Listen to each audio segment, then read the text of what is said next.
Vous avez refusé à Facebook de vous suivre sur votre iPhone? Ben, ils ont trouvé un moyen de le faire pareil.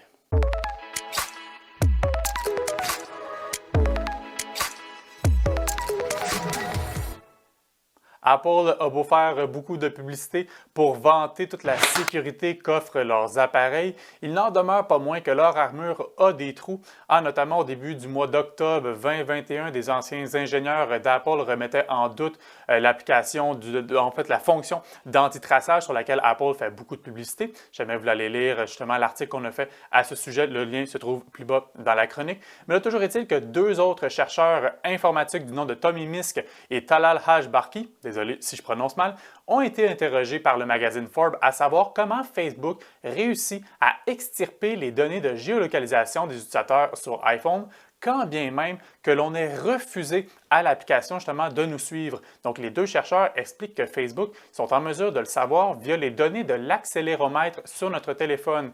Qu'est-ce que c'est que l'accéléromètre? Essentiellement, c'est ce qui permet d'une part au téléphone de détecter si jamais on l'a tourné à la verticale ou à l'horizontale. Par exemple, on écoute une vidéo ou on lit un contenu, on le tourne, ça va s'orienter dans la bonne direction. Et donc ça, c'est l'accéléromètre qui le permet. Mais l'accéléromètre, c'est ce qui permet également, par exemple, de compter notre nombre de pas. Si on a une application dans ce genre-là, parce que c'est en mesure de détecter les mouvements. Même chose pour les applications, des fois, pour les assurances automobiles, la vitesse à laquelle on roule, s'il y a eu un choc ou quoi que ce soit. Et donc, Facebook est en mesure d'obtenir la géolocalisation avec ces données-là. Essentiellement, ce qu'ils vont faire, c'est qu'ils vont extrapoler avec les autres utilisateurs qui sont proches de nous, qui, eux, autorisent la géolocalisation à Facebook. Donc, je résume. Par exemple, je me promène au centre-ville de Montréal. Moi, sur mon téléphone, j'ai refusé la géolocalisation à Facebook, mais il y a plein de monde autour de moi et si ces personnes-là sur leur téléphone ont autorisé Facebook à accéder à leur géolocalisation, bien, Facebook va être en mesure d'extrapoler les données et de déterminer si eux sont là, bien, lui, Vincent, ça veut dire qu'il se trouve ici exactement. Donc, est en mesure après ça justement de nous géolocaliser.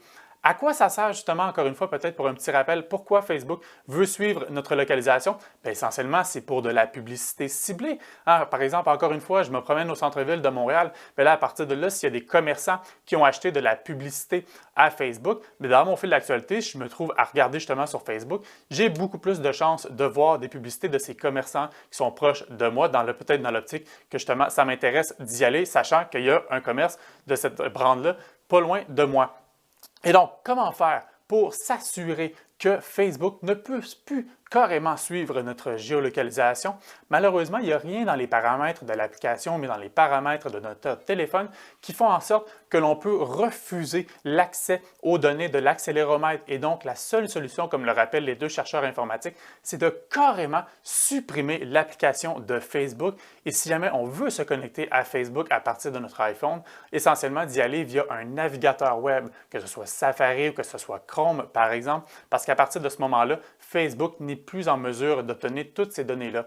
Mais n'empêche que ça rappelle à quel point Facebook sont un peu sans scrupules et sont absolument prêts à tout pour pouvoir obtenir le plus d'informations possible sur leurs utilisateurs et donc, après ça, pouvoir vendre encore plus de publicité ciblée. Si jamais vous voulez en apprendre plus justement sur toute cette façon de faire-là de Facebook et lire l'entrevue de ces deux chercheurs-là au magazine Forbes, on vous a mis le lien plus bas dans la chronique.